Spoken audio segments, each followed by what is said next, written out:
Assalamualaikum. Pagi.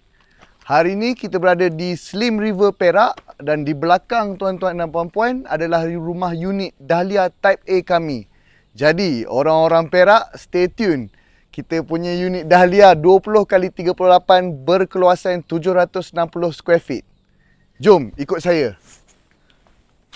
Alright, tuan-tuan dan puan-puan, di hadapan you all sekarang saya berada di Posh berkeluasan 16x10.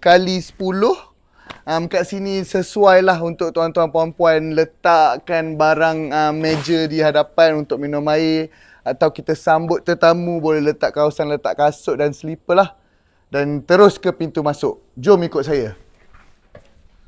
Assalamualaikum. Alright. Okey, ini adalah ruang tamu unit Dahlia kami berkeluasan 18x10. Dan terus ke bilik yang pertama dan bilik yang kedua berkeluasan 10x10 dan juga 10x10. So kita punya ruang tamu datang dengan 2 unit lampu dan kita ada bagi percuma kipas belum lagi pasang. Alright.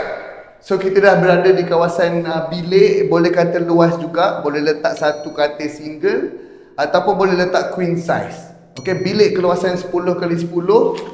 Dan kita dapat tingkap casement datang sekali dengan rumah 4x5. Alright, jom ke bilik seterusnya. Sama juga, tuan-tuan dan puan-puan boleh dapat idea keluasan yang sama 10x10, ketinggian juga 10x10. Tak begitu panas, dan juga yes, dapat view di luar lah. Boleh terus nampak dekat luar. Jom ikut saya ke bahagian dapur. Alright, kalau tuan-tuan boleh nampak di bahagian dapur adalah 8x10. Alright, so kita datang dengan kita punya kitchen top, percuma tiles dan juga percuma backlash sebanyak 3 kaki.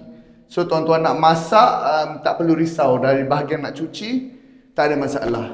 Alright, so dekat sebelah kiri saya ni adalah tandas. Datang sekali dengan toilet seat dan juga shower. Boleh ikut saya. Okey, berkeluasan 6x4. Kita naik tas sampai 5 kaki dan juga tandas duduk. So kalau tuan-tuan dan puan-puan nak pilih tandas cangkung pun boleh request. Tak ada penambahan apa-apa. Kita ikut preference tuan-tuan dan puan-puan. Alright, macam on tak on tuan-tuan dan puan-puan. Kalau anda semua berminat dengan Dahlia Type A, boleh terus datang dan kita bagi 2 tone cat. Okey? Kalau tuan-tuan dan puan-puan berminat, boleh like, share dan juga kongsi kepada kawan-kawan dekat dalam grup Facebook dan sebagainya. Okey? Tim kami akan follow up. Just tinggalkan nombor, tekan nombor di bawah. And then nanti kita akan bantu tuan-tuan dan puan-puan bina unit rumah impian anda. Itu sahaja. Sekian, terima kasih.